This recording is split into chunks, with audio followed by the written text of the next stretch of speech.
Olá, boa noite a todos.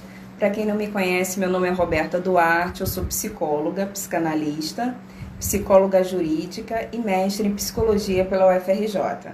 O tema da nossa live hoje é Psicologia e Direitos Humanos e o nosso bate-papo será com Vanderlei Kasch, advogado de Ribeirão Preto, pós-graduado em Direitos Humanos e também candidato a prefeito da cidade. Eu vou aguardá-lo para poder chamar aqui. Olá, Franciele, boa noite, tudo bem? Obrigada pela sua participação, estou aguardando a entrada do Vanderlei. Vamos lá? O tema da live de hoje é um ponto muito relevante, que é direitos humanos e psicologia. O Vanderlei Kasch, o nosso convidado dessa noite, é advogado em Ribeirão Preto, é pós-graduado em Direitos Humanos e também é candidato a prefeito em Ribeirão Preto. Quero agradecer a presença dos amigos que estão entrando e vou passar a palavra para o Vanderlei. Eu queria que você falasse um pouco sobre a sua cidade, definisse o que é direitos humanos. Com a palavra, Vanderlei. Obrigado, Roberta, por essa oportunidade. Direitos humanos hoje é concebido como um atributo inerente ao ser humano, ao qual o Estado, seja ele qual for, precisa consolidar essa situação em suas leis, na Constituição. Isso é o que nós concebemos hoje com direitos humanos. Evidentemente que direitos humanos é uma construção histórica, né? Começa lá atrás, muita luta, com muito sangue derramado, porque nada na história é feito, infelizmente, sem muita dor, muito sofrimento. E o grande momento, né, dos direitos humanos, mas o grande momento inicial, é o momento que vem junto com a Revolução Francesa, que levou à Revolução Francesa, né, a queda da Bastilha, etc., tal, que, na verdade, quem traz isso não são socialistas, não são comunistas, não. É a burguesia revolucionária. Ela, para chegar ao poder, ela precisava derrubar a monarquia. E para derrubar a monarquia fez todo um processo, né? E subjugando a monarquia em vários países, chegou ao poder. Às vezes conseguia trabalhar junto, mas normalmente derrubando a monarquia e consolidando direitos, né,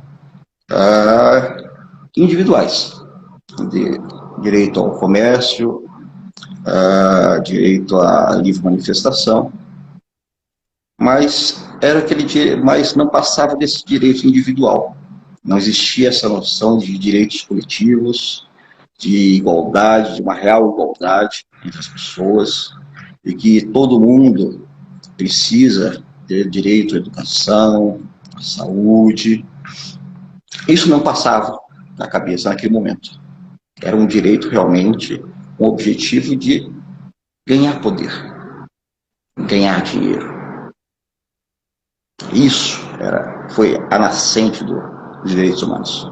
Evidentemente que hoje, né, e até com a questão da nascente da União Soviética, dos países socialistas, etc., e começaram a mostrar, não, direitos humanos é o que nós oferecemos, não o que vocês, países capitalistas, oferecem. Simplesmente é um direito formal de igualdade que não se concretiza, né? Então, de certa forma, né, como o direito à saúde, à educação, direito à livre expressão, direito à vida. Então, tudo isso foi um conflito. Então, a questão dos direitos humanos necessariamente passa por uma utopia. Não aquela utopia do poema do Galeano, que é muito bonita, etc. Mas não.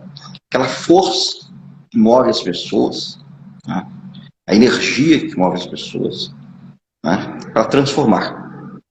Então, hoje, é entendido os direitos humanos, né, voltando, como algo inerente que tem que ser respeitado e consolidado nas leis dos estados. Perfeito, Vanderlei. Eu acho muito relevante esse tema nesse momento, principalmente na pandemia. Por quê? É importante pensar que existem, particularmente, muitos grupos que sofrem, mas existem dois grupos que nós precisamos colocar em pauta. Que o primeiro grupo seriam aquelas pessoas que estão enlutadas, que sofreram, perderam seus parentes nesse momento, né? E não puderam, de alguma forma, fazer um ritual de homenagem, de alguma forma simbolizar isso que tem acontecido a partir do momento que você não pode fazer um culto fúnebre, algo para homenagear aquelas pessoas que fizeram parte da sua vida e você perdeu nesse momento. Então, isso tem sido muito difícil nesse momento da pandemia, e tem um outro grupo que sofre por essa proximidade com a morte, que não perdeu familiares, mas que o tempo todo vive com medo de ser contaminado pelo Covid-19, principalmente nesse momento onde as questões do isolamento estão sendo afrouxadas, né? Agora, acabamos, no Rio de Janeiro, por exemplo, no feriado, todas as pessoas estavam na praia. Então, isso tem sido um momento difícil, que ao mesmo tempo você tem o medo da morte, tem essa proximidade, nem todas as pessoas respeitam a questão do isolamento social. Então, existem esses grupos, né, que sofreram perdas, ao mesmo tempo tem as pessoas que sentem medo. E pensando na questão dos direitos humanos, algo que tem acontecido com muita frequência, que eu queria que você falasse um pouco, é sobre a questão do despejo. Nós temos acompanhado várias manifestações relacionadas ao despejo zero. A professora Mariana Pilota até tem feito parte desses eventos no combate ao despejo no momento da pandemia. Então, acredito que seja muito importante você colocar essa questão, porque essas pessoas, nesse momento, estão numa situação de vulnerabilidade, porque estão sofrendo o despejo no momento da pandemia. Então, tem essa questão do risco da contaminação, tem todo um transtorno psicológico, que é perder sua casa, esse luto, né, de perder seus móveis, de ficar nessa posição. E isso fere os direitos humanos. Então, eu queria que você falasse um pouco disso, desse sofrimento da população em relacionada a essa questão do despejo, né? Isso tem acontecido? Como é que tem sido isso aí? Sim, em Ribeirão tem acontecido, né, frequentemente, esses despejos, essas reintegrações de posse nas favelas.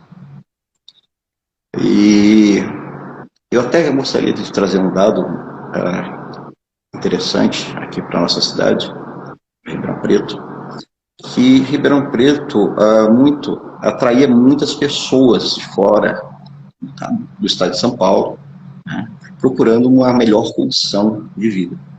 E hoje o que nós estamos vendo é que pessoas que moravam em casas, pagavam energia elétrica, pagavam aluguel, hoje se viram obrigadas, né, a se favelizar para tentar sobreviver. Esse é um ponto de destaque. E, além de terem passado por todo esse processo de favelização, agora, num momento trágico que o mundo inteiro vive, né, e o Brasil vive de forma pior, né, a Prefeitura de Ribeirão Preto e os juízes da cidade, né, decretam, né, sem se preocupar com as vidas das pessoas, a reintegração e o despejo das pessoas. E o sistema público de Ribeirão Preto não tem meios para assumir todo mundo. Diga-se de passagem, né, o atual prefeito, que é do PSDB, que só pensa no fiscalismo louco, conseguiu destruir todo o aparato de seguridade social, né, e de assistência social na cidade.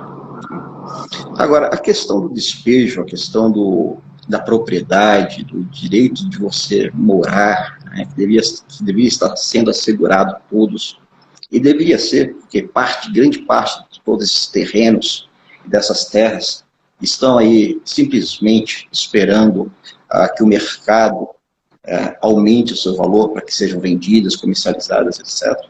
Né? Então, a gente percebe que o grande problema não está só nisso, está no próprio sistema de civilização que nós vivemos hoje. A gente vive a civilização do capital. É isso que move e degrada a população.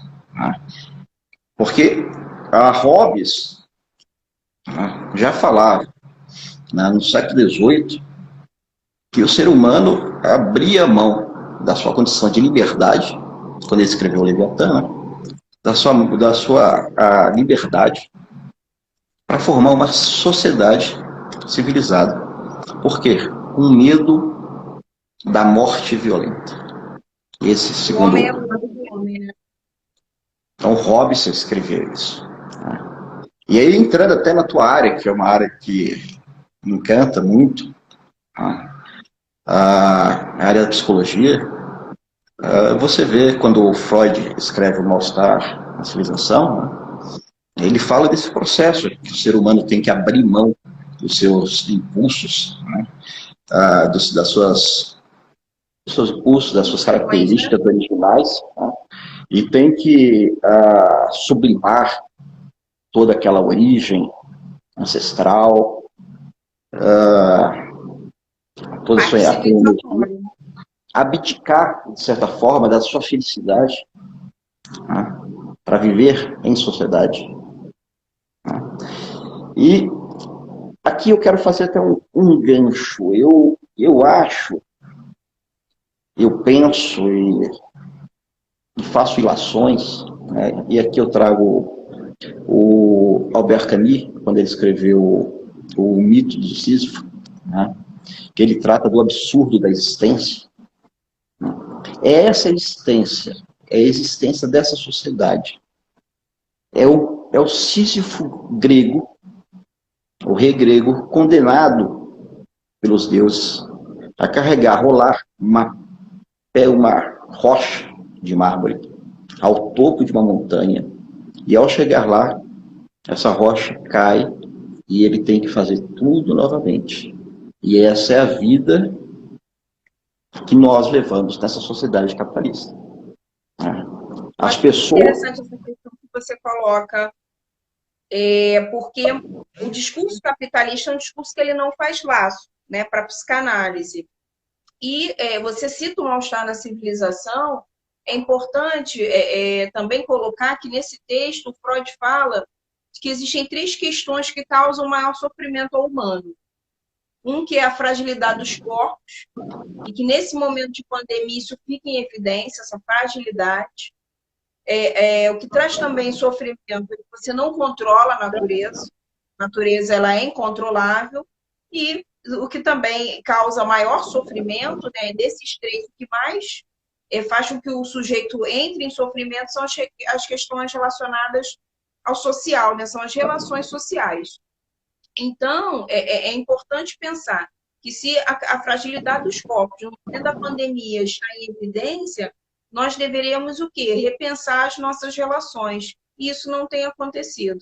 As relações sociais estão permeadas pelo discurso capitalista, que não faz laço, o que provoca essa, vamos dizer, essa forma de lidar, né, com o outro, que você não sente nada a partir do momento que o outro é despejado da sua residência. As pessoas, em seu discurso, colocam lá na rede social para o outro dia, tá com pena, leva para casa. Então, assim, é o discurso do absurdo, né? É a fragilidade das relações, a modernidade líquida, onde as pessoas realmente elas não fazem laço umas com as outras e simplesmente não tem nem vergonha de verbalizar a falta de cuidado, né, de amor ao próximo.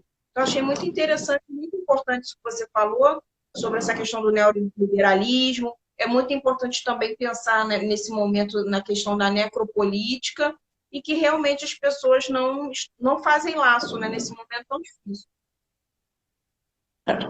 As relações, né, na sociedade capitalista, elas são mediadas pelo capital, né? São mediadas pelo ganho. Há uma fala extremamente corriqueira que acontece entre amigos, né? E as pessoas não percebem, mas que é de um absurdo quando se fala obrigado, você agradece por alguém ter feito algo e a pessoa responde, não, você faria o mesmo.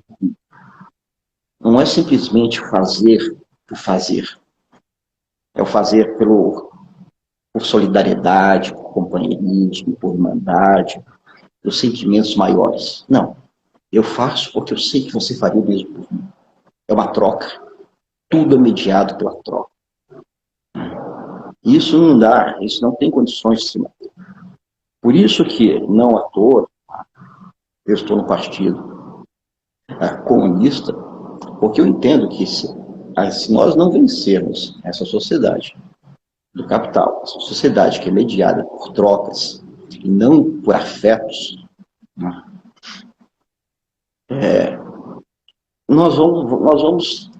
o ser humano não vai resistir.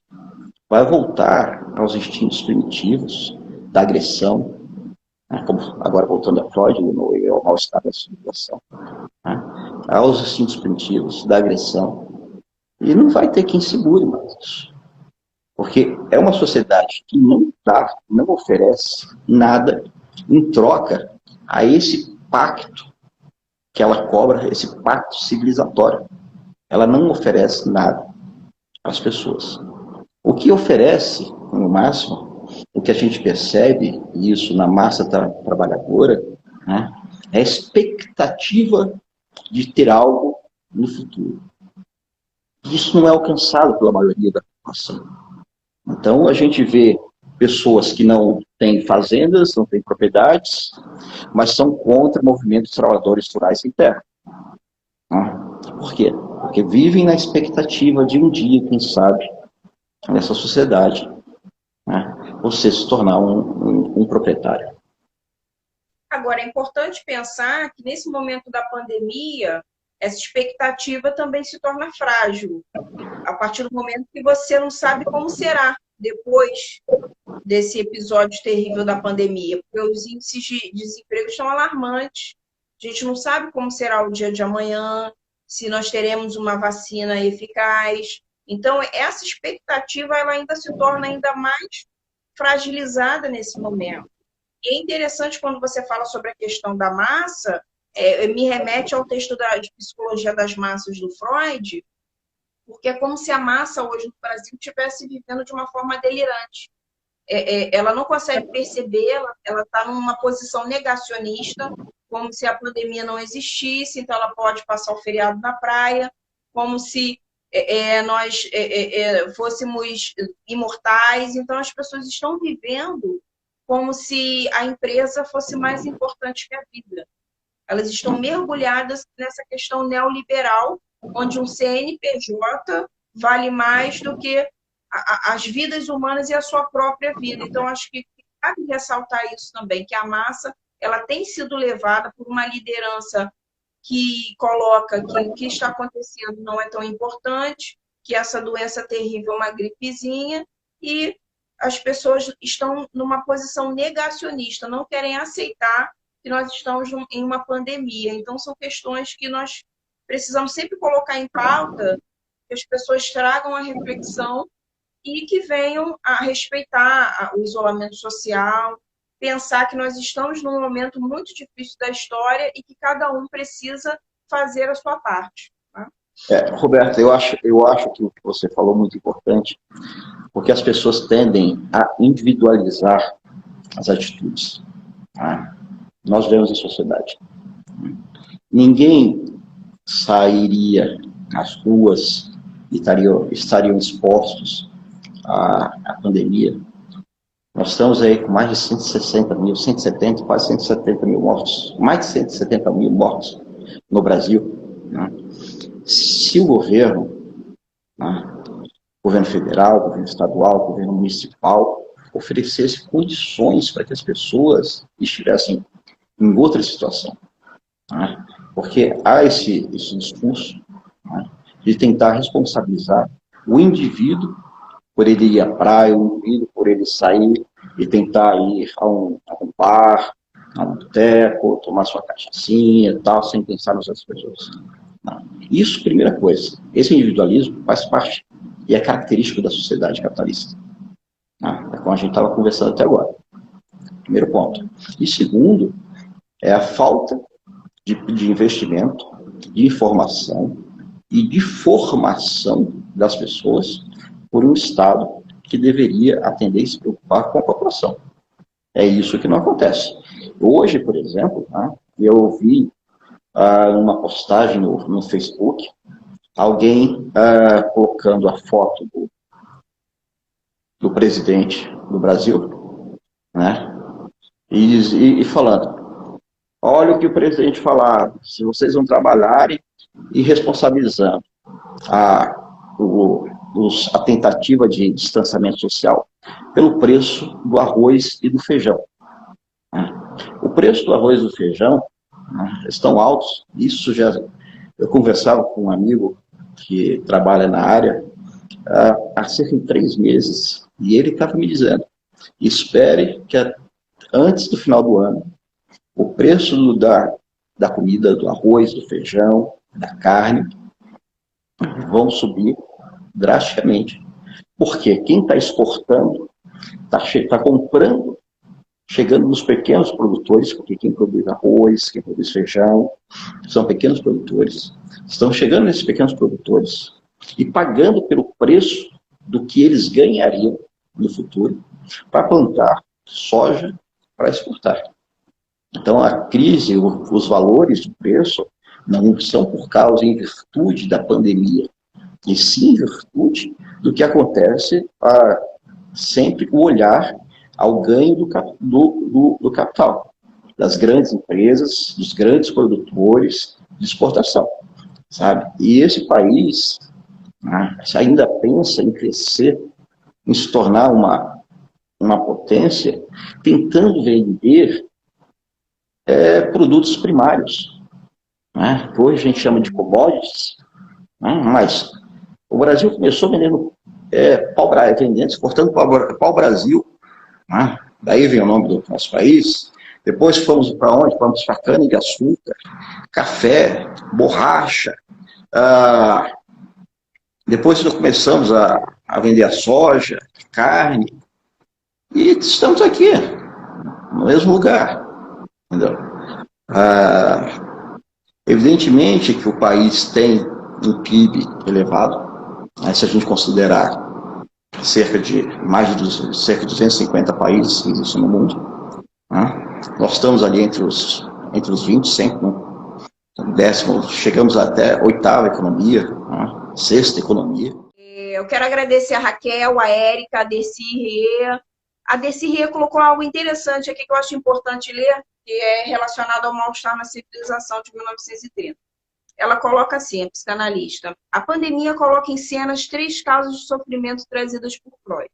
O vírus pode ser considerado uma catástrofe da natureza, que é um dos sofrimentos, atinge os nossos corpos, que fala sobre a fragilidade dos corpos, e atingiu as relações sociais. Então, achei muito interessante pontuar essa questão, porque era o que nós estávamos falando.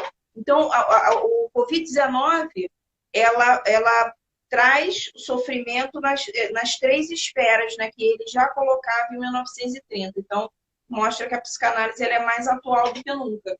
E nós podemos associar a questão do mal-estar na civilização, da psicologia das massas, né, que é o que nós estamos vivendo nessa posição que a população está de um delírio de massa, tudo que tem acontecido relacionado à política brasileira, ao comportamento das pessoas, é como se fosse realmente um delírio coletivo.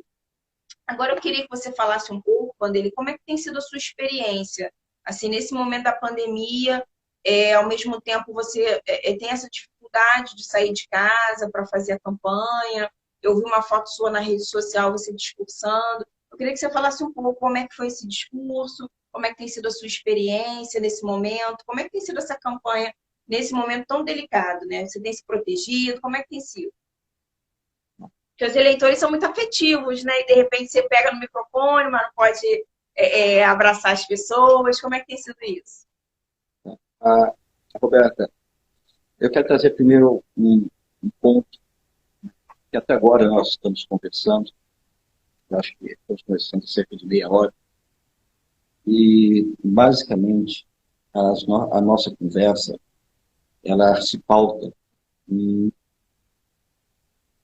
livros que você e eu lemos. A nossa companheira, né, que acabou de escrever essa mensagem, e um outro companheiro que falou entendeu? Elogiou quando eu citei a obra do Albert Camus. Né? Nós estamos trabalhando em cima do que nós lemos e estudamos.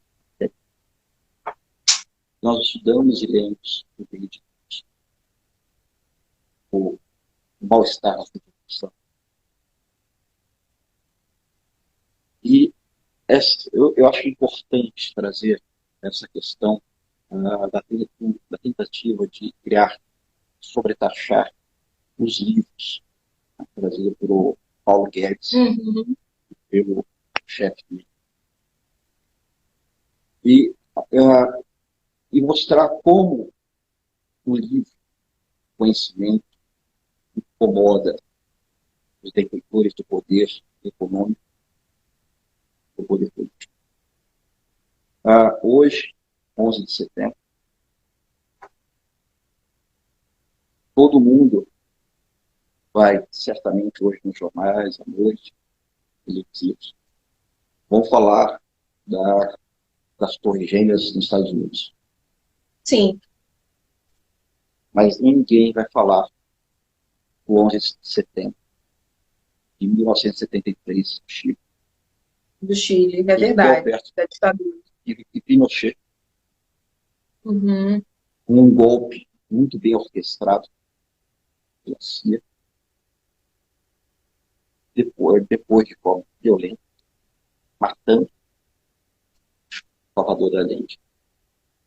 E eu trouxe isso não só por essa data, mas como ela se liga também ao assunto do livro. Porque Pinochet, no seu governo, uma das primeiras medidas que ele toma é sobretaxar os livros no Chile, para que menos pessoas tivessem acesso ao livro. Então, como tudo isso, nós falamos sempre aqui, bem imbricado, bem construído. Nada disso é solto. Isso e essa reflexão, né, holística, ela tem que ser sempre trabalhada. Quanto à questão da campanha, ela realmente está sendo uma campanha virtual. E por mais que se fale, a pandemia está diminuindo, o número de pessoas está diminuindo, de pessoas infectadas está diminuindo, etc. A gente sabe da falta de testes que há. Sim. Então, há um déficit de testagem gigantesco. Então, como confiar plenamente nessas informações? E as pessoas que são assintomáticas estão transmitindo. Então, seria de irresponsabilidade sair o tempo todo às ruas, e eu ou qualquer outra pessoa que se olha do lado, a gente não sabe se ele está contaminado. Eu posso estar transmitindo isso para outras pessoas. Então, são raros os momentos em que eu tomo liberdade de sair de casa. Ontem, havia um movimento em frente à Prefeitura de Ribeirão Preto, justamente falar contra os despejos que estão acontecendo na pandemia. Eu fui para ver o movimento, etc. E tive a honra, me chamaram, né, cada um estava esperando. E me chamaram, eu fiz uma fala. Mas essa não é a realidade. Essa é a exceção do que está acontecendo.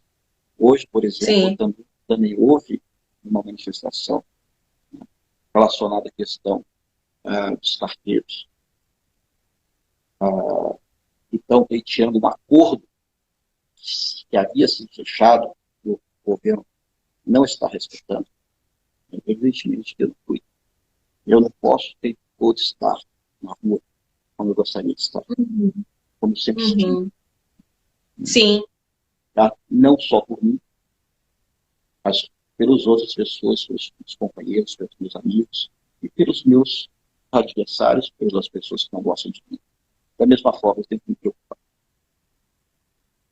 Eu quero agradecer a presença do Luciano Gomes, do Daniel, da Ana, do Roberto. da Dercy Rie, das pessoas que estão participando da live. Obrigada pela presença de vocês, gente.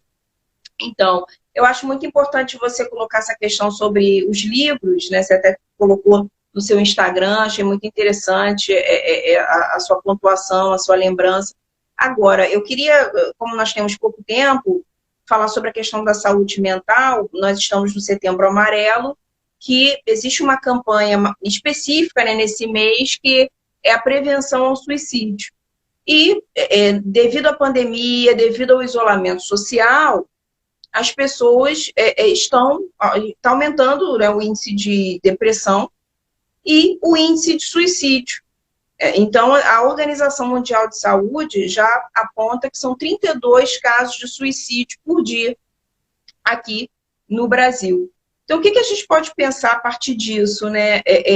Você também colocou no seu Facebook essa semana sobre a importância da psicologia, da escuta, de buscar um profissional. Eu acho muito importante que a live também seja informativa nesse sentido, que nós estamos no Setembro Amarelo, nessa campanha tão importante, que se coloque que nós estamos à disposição da população para auxiliar no que for necessário e que as pessoas precisam realmente dar importância à psicologia para que elas possam, de alguma forma, falar do seu sofrimento, principalmente nesse momento, onde as pessoas estão mais fragilizadas, estão em isolamento, muitos estão desempregados. Então, é importante também ressaltar a questão do luto que nós estamos vivendo, não só o luto daquele que perdeu um familiar, mas por não poder ir na rua, não poder fazer as atividades que fazíamos. Isso também é um luto, né? Você perde todo um planejamento que você fez durante o ano, de repente, de ingressar naquela faculdade, tudo.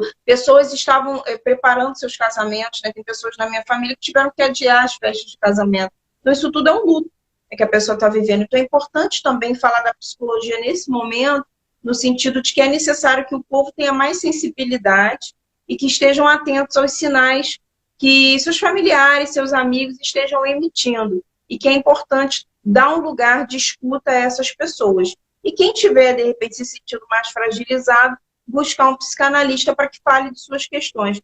Quero agradecer a Karina, Bia Santos, Bia, minha sobrinha, quero agradecer a presença de todos, gente. Com a palavra, Vanderlei Castro. Você como uma profissional na área de psicologia, trouxe muito bem essa questão. Voltando ao mal-estar, ele fala que a grande questão é o equilíbrio na civilização, o equilíbrio entre o Eros e o Thanos. A função da morte e o instinto de vida. E isso a gente tem que lidar diariamente. Sendo que a pandemia, ela criou e gerou um quadro em que nós ficamos, de alguma forma, confinados, tendo que conviver nós mesmos. E isso leva a uma autoanálise do que é viver. E aí eu volto à ordem do caminho, né? O absurdo da existência. As pessoas, quando começam a se deparar com isso, eles começam a perceber que nessa sociedade, cara, sociedade mediada pela troca, sociedade mediada pelo capital, a existência é um absurdo. Eu acho que por isso esse aumento do número de mortes. E realmente, eu acho que se não fosse a questão da religião, também o Freud aborda o texto, de manter, de alguma forma, essa figura do pai,